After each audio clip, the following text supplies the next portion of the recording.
Quero cumprimentar a todos na graça e na paz daquele que era, que é e que voltará, Cristo Jesus, nosso Salvador e Senhor. Quero registrar aqui mais uma vez a minha gratidão a Deus pela oportunidade de estar aqui para servir como ministro da palavra, servo da palavra, e também agradecer a acolhida dos irmãos. A recepção, o carinho, o almoço, esse tempo de comunhão. Quero agradecer a oportunidade que nos foi dada também e pedir a Deus que abençoe a Igreja Presbiteriana Ebenezer. A minha oração é para que Deus continue abençoando o conselho, seus pastores, familiares, e que a vontade dele, boa, perfeita e agradável, se manifeste. Isso eu creio e é isso que eu busco para a minha vida. Convido você a abrir a sua Bíblia na oração de Jesus, chamada Última Oração de Jesus, ou Oração Sacerdotal, é o capítulo 17 de João. Nós faremos a leitura deste capítulo na íntegra e, à medida que nós estivermos lendo, que você possa ler, olhando o texto e entendendo que Deus quer falar com você através da palavra. O Espírito Santo nos fala por meio das Escrituras. João capítulo 17. Assim diz a palavra do nosso Deus. Tendo Jesus falado estas coisas, levantou os olhos ao céu e disse: Pai, é chegada a hora. Glorifica teu Filho, para que o Filho te glorifique a ti. Assim como lhe conferiste autoridade sobre toda a carne, a fim de que ele conceda a vida eterna a todos os que lhe deste. E a vida eterna é esta: que te conheçam a ti, o único Deus verdadeiro, e a Jesus Cristo, a quem enviaste. Eu te glorifiquei na terra, consumando a obra que me confiaste para fazer. E agora, glorifica-me, ó Pai, contigo mesmo, com a glória que tive junto de ti antes que houvesse mundo. Manifestei o teu nome aos homens que me deste do mundo. Eram teus e tu mos confiaste, e eles têm guardado a tua palavra. Agora, eles reconhecem que todas as coisas que me tens dado provêm de ti, porque eu lhes tenho transmitido as palavras que me deste, e eles as receberam, e verdadeiramente conheceram que saí de ti, e creram que tu me enviaste. É por eles que eu rogo, não rogo pelo mundo, mas por aqueles que me deste, porque são teus. Ora, todas as minhas coisas são tuas, e as tuas coisas são minhas, e neles eu sou glorificado. Já não estou no mundo, mas eles continuam no mundo, ao passo que eu vou para junto de ti. Pai Santo, guarda-os em teu nome que me deste, para que eles sejam um, assim como nós. Quando eu estava com eles, guardava-os no teu nome que me deste, e protegi-os, e nenhum deles se perdeu, exceto o filho da perdição, para que se cumprisse a Escritura. Mas agora vou para junto de ti. E isto falo no mundo para que eles tenham o mesmo gozo completo em si mesmos. Eu lhes tenho dado a tua palavra, e o mundo os odiou, porque eles não são do mundo, como também eu não sou. Não peço que os tire do mundo, e sim que os guarde do mal. Eles não são do mundo, como também eu não sou. Santifica-os na verdade, a tua palavra é a verdade. Assim como tu me enviaste ao mundo, também eu os enviei ao mundo. E a favor deles eu me santifico a mim mesmo, para que eles também sejam santificados na verdade. Não rogo somente por estes, mas também por aqueles que vierem a crer em mim por intermédio da sua palavra, a fim de que todos sejam um. E como és tu, ó Pai, em mim e eu em ti, também sejam eles em nós, para que o mundo creia que tu me enviaste. Eu lhes tenho transmitido a glória que me tens dado, para que seja um, como nós o somos, eu neles e tu em mim, a fim de que sejam aperfeiçoados na unidade, para que o mundo conheça que tu me enviaste e os amaste, como também amaste a mim. Pai, a minha vontade é que onde eu estou, estejam também comigo os que me deste, para que vejam a minha glória que me conferiste, porque me amaste antes da fundação do mundo. Pai justo, o mundo não te conheceu, eu, porém, te conheci, e também estes compreenderam que tu me enviaste. Eu lhes fiz conhecer o teu nome e ainda o farei conhecer, a fim de que o amor com que me amaste esteja neles e eu neles esteja. Amém. Que Deus abençoe a exposição da sua palavra, de tal maneira que o nome de Jesus seja glorificado e que abençoe a recepção da sua palavra, de tal maneira que o caráter de Jesus seja moldado em nosso próprio ser. Meus irmãos, esta é a conhecida oração de Jesus, uma das mais longas orações de Jesus. Recapitulando que tudo começa na quinta-feira, à mesa. Os discípulos estão juntos com Jesus, à mesa, no cenáculo. Jesus os constrange, lavando os pés dos discípulos, porque eles não compreenderam o porquê. O traidor é indicado.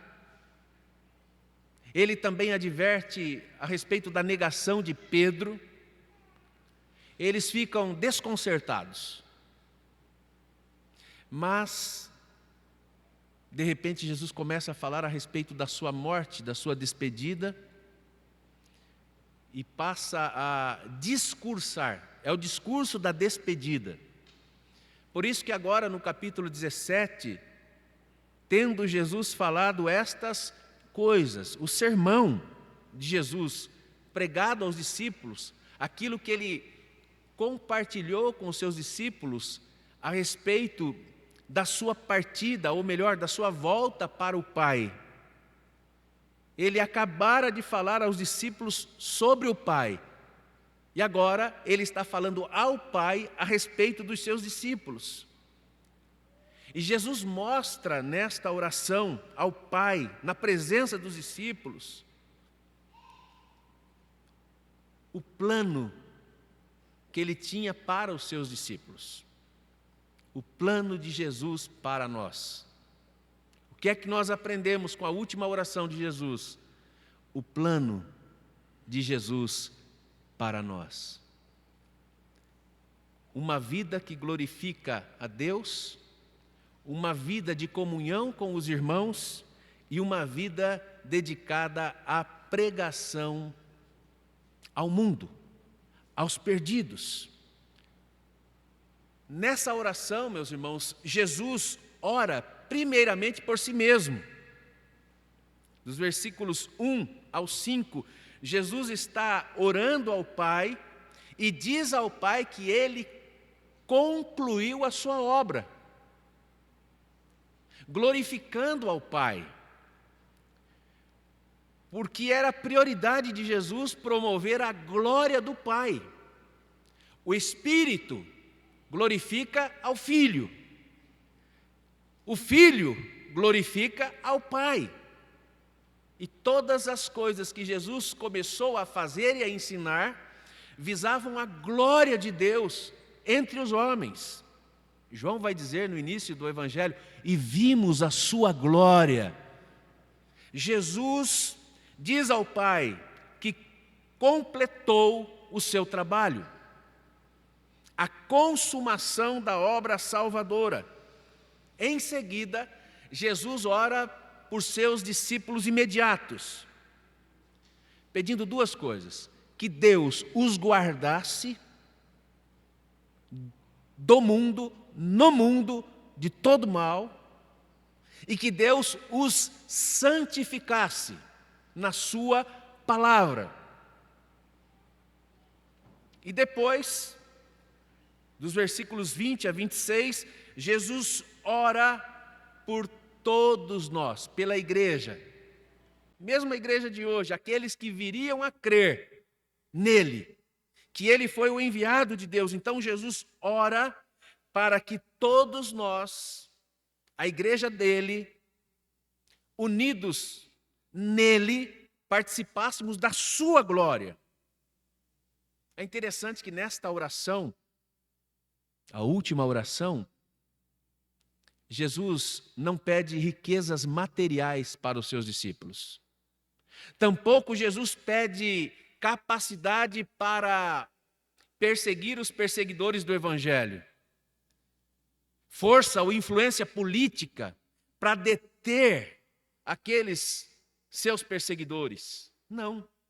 Tudo que Jesus pede tem a ver com a vida espiritual dos discípulos, para o cumprimento da missão, para que eles dessem continuidade da obra que Jesus começou a fazer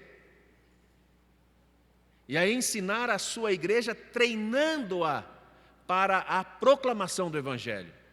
Então, os discípulos de Jesus, agora contando com a ausência física de Jesus, mas com a presença do outro Consolador, o Espírito, ela se levanta para proclamar o Evangelho. Então Jesus ora por sua igreja. E nesta oração nós percebemos algumas prioridades de Jesus. A primeira eu já disse, Jesus estava comprometido com a glória de Deus. A consumação da obra salvadora não foi, primeiramente, porque Jesus amou os pecadores, mas sim porque Ele veio para glorificar ao Pai, na cruz do Calvário, promover a glória de Deus. Outra prioridade tem a ver com a santificação ou a santidade do povo de Deus. Por isso Jesus pede que Deus, o Pai, os santificasse. Uma outra preocupação de Jesus é a unidade da igreja, a comunhão dos santos, a unidade do corpo de Cristo, para que este possa agora cumprir a quarta prioridade de Jesus, que é o ministério de compartilhar o Evangelho ao mundo. Anunciar àqueles que estão no mundo a respeito da sua obra salvadora. Meus irmãos, dos versículos 1 ao 5, nós encontramos um tema muito importante para nós, que é o tema da salvação. Salvação essa que não é garantida pelos méritos humanos, pela capacidade do homem. Salvação essa que nos foi garantida porque Jesus cumpriu a sua missão. Ele pagou o preço, está consumado. Depois de Jesus falar essas coisas, ele levanta os olhos aos céus e disse: Pai, é chegada a hora. Uma leitura detalhada no Evangelho de João nos fará perceber que em alguns momentos Jesus disse que ainda não havia chegado a hora, mas agora ele diz ao Pai: Pai, é chegada a hora. Na quinta-feira, momentos à mesa, sabendo Jesus que estava chegando a sua hora, Jesus então passa a conversar com seus discípulos. Meus irmãos, Tudo acontece no tempo de Deus. Jesus sabia que o momento oportuno, aquilo que nós chamamos de kairos de Deus, o tempo de Deus, haveria de se manifestar. Então ele ora: Pai, é chegada a hora. E ele ora em favor dele mesmo, dizendo: glorifica o teu filho, para que o teu filho te glorifique a ti, assim como lhe deste autoridade sobre toda a humanidade, a fim de que este conceda vida eterna a todos os que lhe deste. Ele orou por si mesmo, dizendo ao Pai que havia concluído a sua obra, que havia glorificado ao Pai, e ele pede ao Pai que o glorificasse. Como é que nós vamos entender essa oração de Jesus? Nós precisamos interpretá-la à luz do que Paulo escreve aos Filipenses, no capítulo 2, naquele hino cristológico, quando o apóstolo Paulo diz: tende em vós o mesmo sentimento que houve também em Cristo Jesus.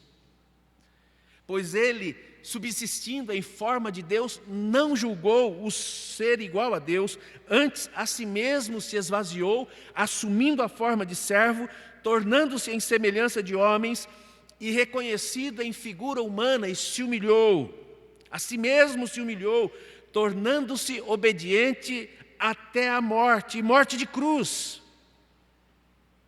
Para Jesus, a cruz é o instrumento de glória para o Pai. Então Jesus prioriza essa missão até a cruz.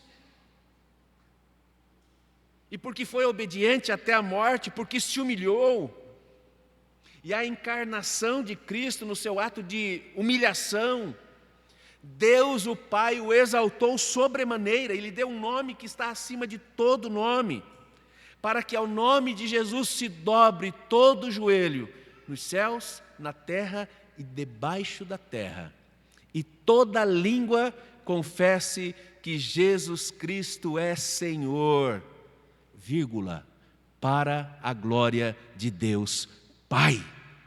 Ele se humilhou, se esvaziou, foi obediente à morte para glorificar o Pai. Esse é o plano de Jesus para você. Que a sua vida também, uma vida de renúncia, de cruz, de autonegação, sirva para glorificar a Deus. Sirva para proclamar o nome de Cristo como Senhor. Jesus está orando ao Pai. Nós também oramos ao Pai em nome de Jesus e muitas vezes nós nos perguntamos a respeito das nossas orações e por que muitas vezes nós não obtemos a resposta que queremos, que esperamos. Primeiro, porque nós não sabemos orar como convém. Aprendemos, ou melhor, nos lembramos nesta manhã. Somos fracos.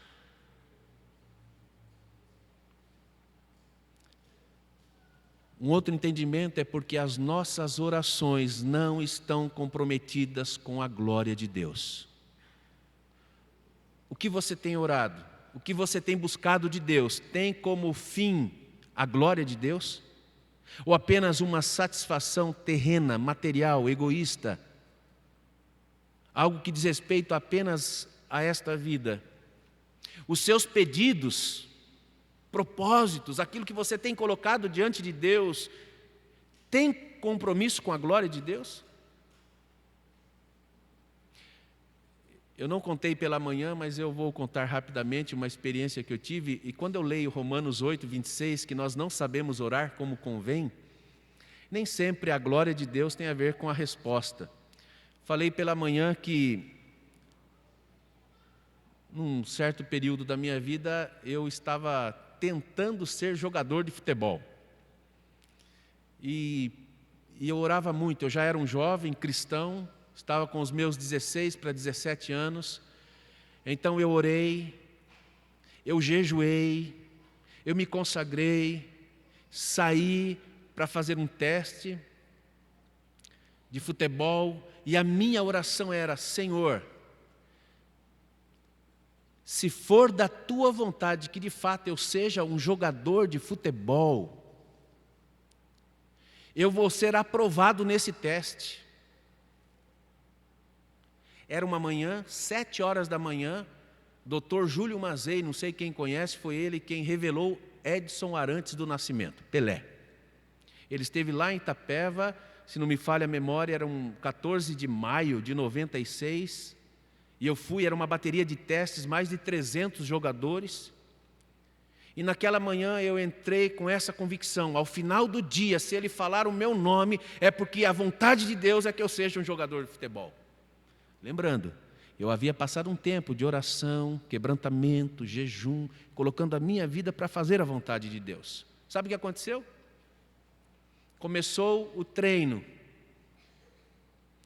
Em menos de 5 minutos, no campo, a minha virilha se rompeu.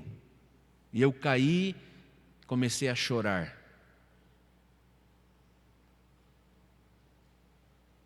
O que Deus estava me ensinando? Calma, a história não termina aí. Ao final do dia, o professor Júlio Mazei disse assim: infelizmente, na manhã deste dia e durante todo o dia, porque todo dia tinha uma bateria, a semana toda, mas este era o primeiro dia, ele disse: infelizmente, somente um foi aprovado. Todo mundo ficou surpreso e triste, mas somente um foi aprovado. Ele pegou o papel e disse: André Aramis de Oliveira. Vocês acreditam nisso? Eu era um neófito, novo na fé, não entendia direito. Hoje eu entendo que a minha oração tentou condicionar a vontade de Deus. A minha oração não estava comprometida com a glória de Deus. Embora eu estava buscando a vontade de Deus, mas eu queria limitar a vontade de Deus às circunstâncias. E circunstâncias pessoais, interesses meus. Mas a gente é obstinado, teimoso, fiz de conta que não entendi o recado de Deus mais à frente, porque Deus estava falando comigo que eu seria jogador de futebol. O tempo passou e vocês sabem que eu não me tornei um jogador de futebol. A história é longa, mas Deus trabalhou comigo depois durante 2 anos para mostrar qual era o chamado que Ele tinha para a minha vida. Mas enquanto eu tentava condicionar a vontade de Deus ao meu entendimento, cuidado. Quando você ora, quando você busca respostas de Deus, não tente fazer com que a vontade de Deus seja de acordo com a sua vontade. Jesus veio para cumprir a vontade do Pai e para tanto Ele renunciou à sua própria vida. Ele passou pela cruz, Ele se entregou. Jesus ora por si, glorifica o teu filho. Ele se humilhou, se esvaziou, foi obediente à morte e morte de cruz. Deus o exaltou sobremaneira e lhe deu um nome que está acima de todo nome. E tudo isso para a glória do Pai. Qual é a vontade de Deus para você? Qual é o plano de Jesus para a sua vida?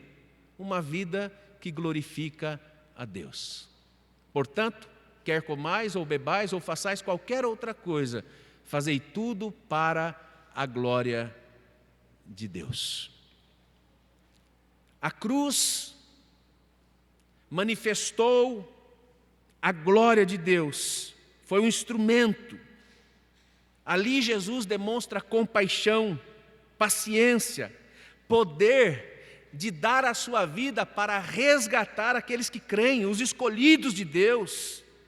Antes da fundação do mundo, Pai, assim como lhe deste autoridade sobre toda a humanidade, ele fala na terceira pessoa aqui, referindo-se ao Filho. Depois ele diz: Eu te glorifiquei na terra, realizando a obra que me deste.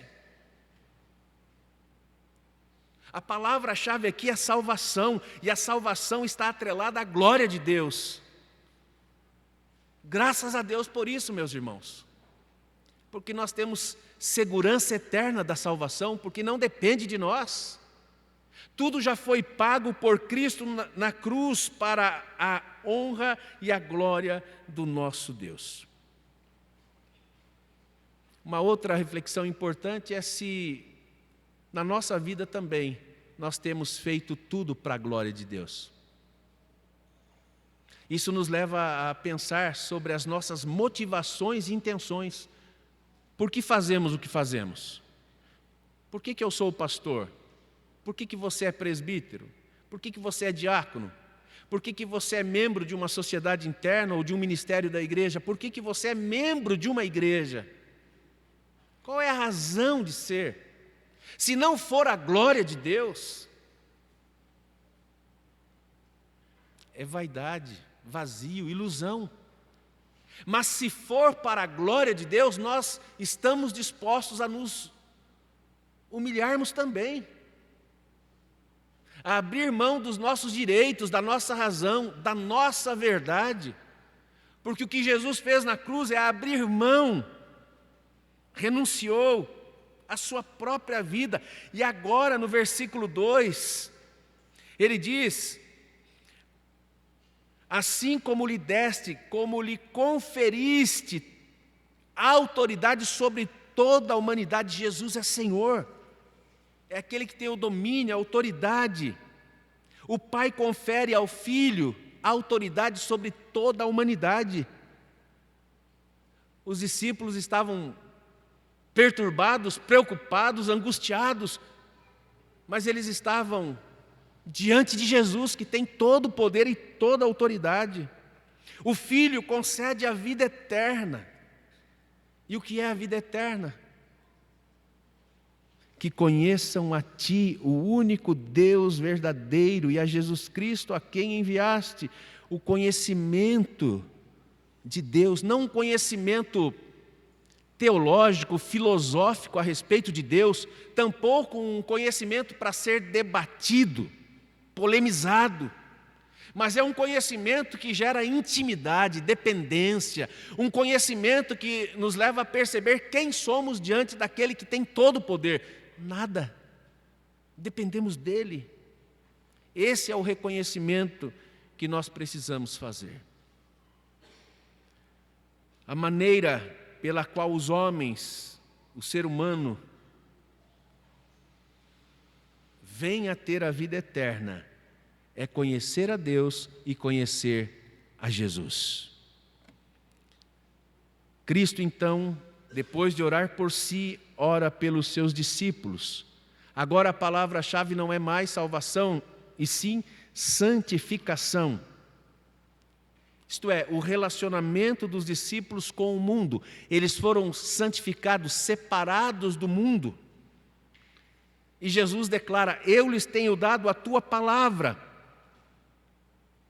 No versículo 17 ele afirma que somos santificados, separados por Deus pela palavra e separados para Deus pela palavra. Estamos sendo aperfeiçoados à semelhança do caráter de Jesus. Santificação aqui não tem a ver com perfeição de não pecado ou de sem pecado.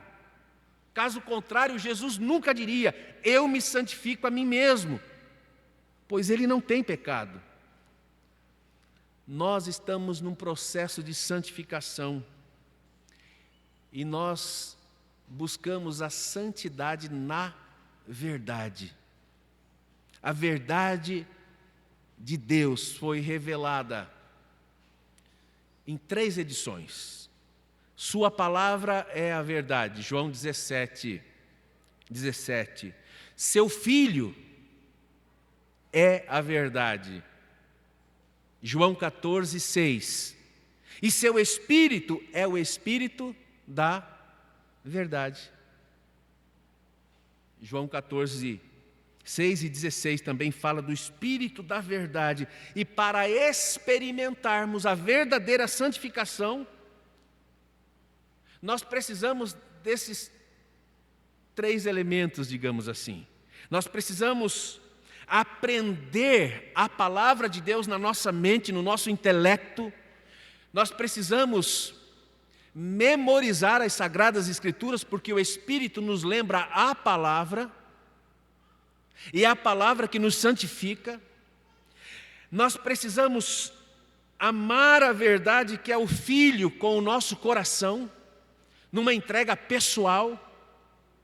E também precisamos nos render, abrir mão da nossa vontade, o aspecto volitivo, em relação ao Espírito Santo. Renúncia, entrega, isso tem a ver com santificação. E Jesus pede para que Deus o Pai guardasse os seus discípulos do mal, do pecado, do mundo,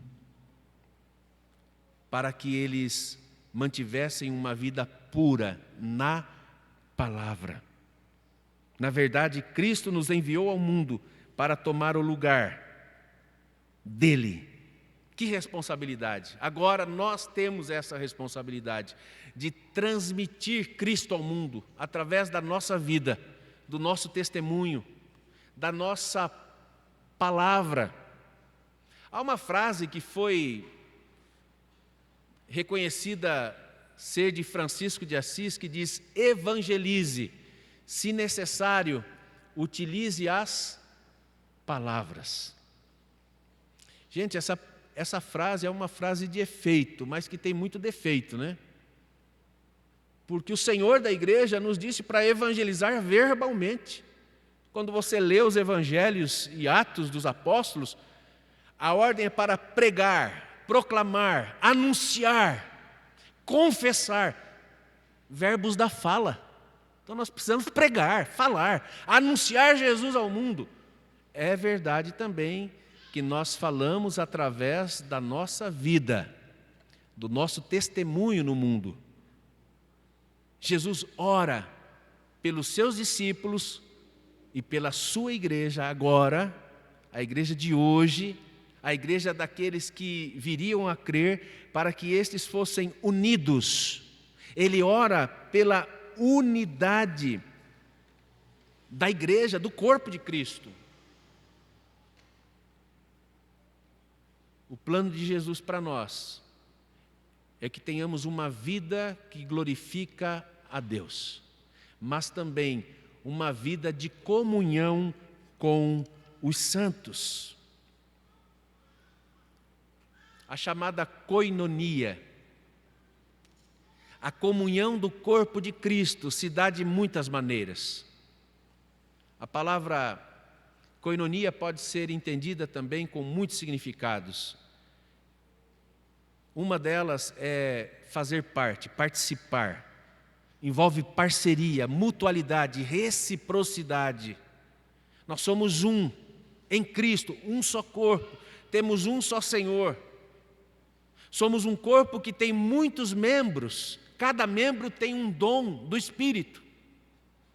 E se cada membro lutar pela unidade do corpo, essa unidade vai ser uma fiel testemunha de Cristo ao mundo, e o mundo vai se render. E vai reconhecer que Jesus foi enviado do Pai para salvar. A partir da unidade no serviço, a unidade no pensar, um só ânimo. É importante que todos os membros do corpo de Cristo, não que pensem da mesma maneira, que pensem igualmente, mas no que diz respeito ao servir a Cristo e ao ser igreja, pensem concordemente, pensem de maneira unânime. Isso envolve participação. 1 Pedro capítulo 4, versículo 10, o apóstolo diz: servi uns aos outros, cada um conforme o dom que recebeu, como bons despenseiros da multiforme graça de Deus. A graça de Deus é multiforme, é plural. O corpo de Cristo é repleto de membros. Conquanto muitos, somos um. E Jesus ora. E por que ele ora? Pedindo unidade do corpo. Porque esse é o propósito, essa metáfora do corpo indica união. Somos muitos membros. Eu tenho alguns dons espirituais. Outros irmãos têm outros dons espirituais. Ninguém aqui, cristão, batizado com o Espírito Santo, regenerado pelo Espírito, membro do corpo de Cristo, pode dizer: eu não tenho nenhum dom espiritual. Mas também ninguém aqui pode dizer que tem todos os dons do Espírito.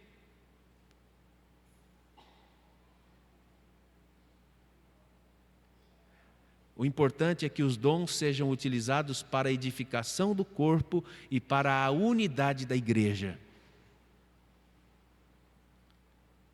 O plano de Jesus para você é que você lute pela unidade do corpo, com o seu serviço, com a sua participação, com a sua oração. Pensamentos diferentes, pontos divergentes, todos temos. Mas todos estamos unidos naquilo que nos motiva, a glória de Deus a partir do corpo. Essa é a vontade de Jesus para você, aqui nesta igreja. Que você lute pela unidade da igreja. Que você dedique-se pela paz da igreja, porque é através da igreja, que somos nós, membros do corpo, que o mundo vai ouvir a respeito de Jesus. Agora, se nós estivermos desunidos, distantes, separados, o nosso testemunho será enfraquecido diante do mundo.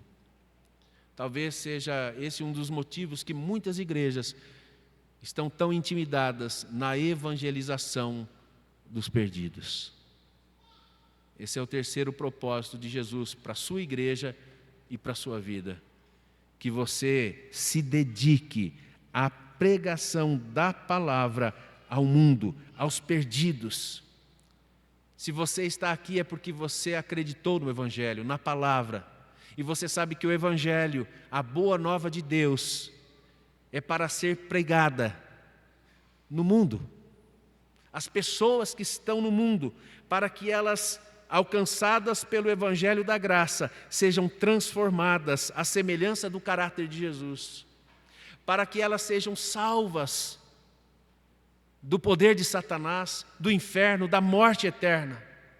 Essa é a missão da igreja.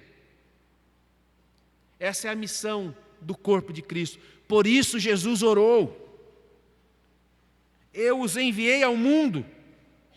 Versículo 18, assim como tu me enviaste ao mundo, também eu os enviei ao mundo. Eles não são do mundo, como também eu não sou. Não rogo. Jesus não ora pelo mundo, ele ora pelos discípulos no mundo.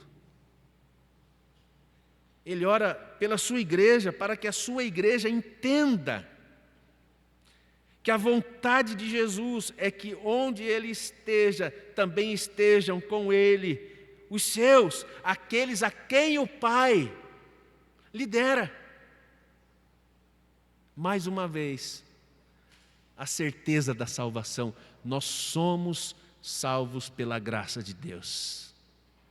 Deus, o Pai, conferiu ao Filho o poder para salvar e também os salvos. Bendito seja o nome do Senhor. Nós somos salvos pela graça de Deus. Graças a Deus por isso. Meus irmãos, eu gostaria de dizer que aquilo que nós aprendemos com a última oração de Jesus deve encontrar respostas na nossa própria vida. O que vai acontecer a partir de agora? A liturgia do culto está para terminar, daqui a pouco. E quando esta terminar, começa a liturgia da vida. E aquilo que nós aprendemos no culto, nós precisamos transmitir àqueles que estão no mundo. Amigos, familiares, colegas de trabalho, pessoas que estão tão perto de nós, mas tão longe de Deus. O plano de Jesus para você é que você dedique a sua vida para falar de Jesus para eles. Não é para convidar para vir à igreja. Você pode fazer isso. Mas evangelizar é diferente de convidar para uma programação especial. Você foi chamado por Deus, separado deste mundo, para transmitir o Evangelho. Que desafio! Acordar amanhã de manhã com esse propósito, evangelizar alguém. Uma pergunta retórica. Neste ano, quem você tem evangelizado? Ou está discipulando alguém? Nós precisamos resgatar esse trabalho na vida da Igreja de Cristo. A tarefa da evangelização, Ele confiou aos seus discípulos.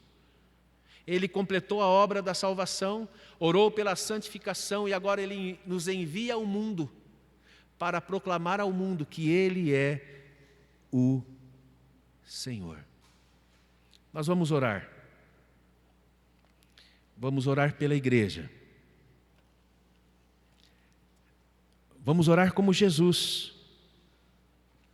Senhor, que os meus planos, os meus propósitos, que a minha agenda, as minhas prioridades estejam comprometidas com a Tua glória.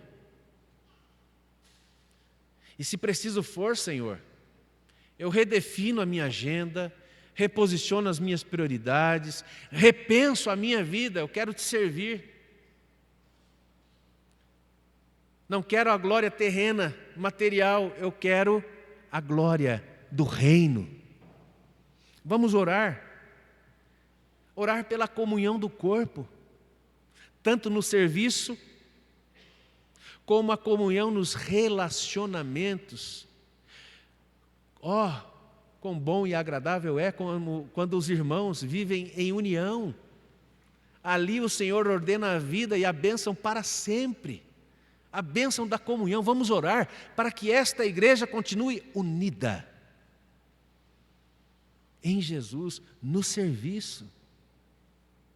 Quaisquer que sejam as circunstâncias, vamos orar para que Deus nos dê esse amor, a comunhão. Orar para que Deus continue abençoando a igreja na pregação do Evangelho. A pregação a partir do púlpito, mas a partir das nossas vidas. Você é um profissional, tem uma habilidade, uma aptidão. Use os recursos que Deus te deu para evangelizar, apresentar a boa nova de Deus, lembrando que a boa nova traz uma má notícia. Estamos em pecado, é preciso arrependimento, é preciso crer no enviado de Deus para a salvação. Que Deus te dê sabedoria e graça nesta semana. Espero em Deus que você possa se levantar de joelhos e orar pelos perdidos. Mas os perdidos não são a motivação para a evangelização. A glória de Deus é. Sabe por quê? Porque se você pensar que o amor aos perdidos deve ser a sua motivação, na primeira semana você os deixa. Porque são pessoas ingratas, obstinadas no pecado, idólatras, egoístas, arrogantes.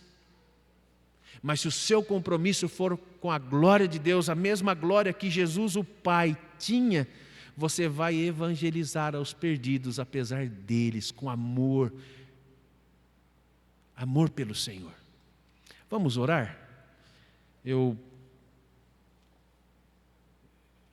peço a compreensão dos irmãos.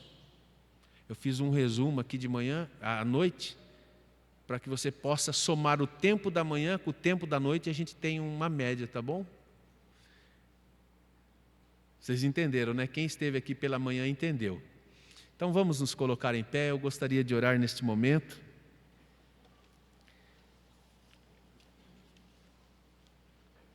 Lembre o contexto dessa oração. Jesus está prestes a ser traído, preso e morto.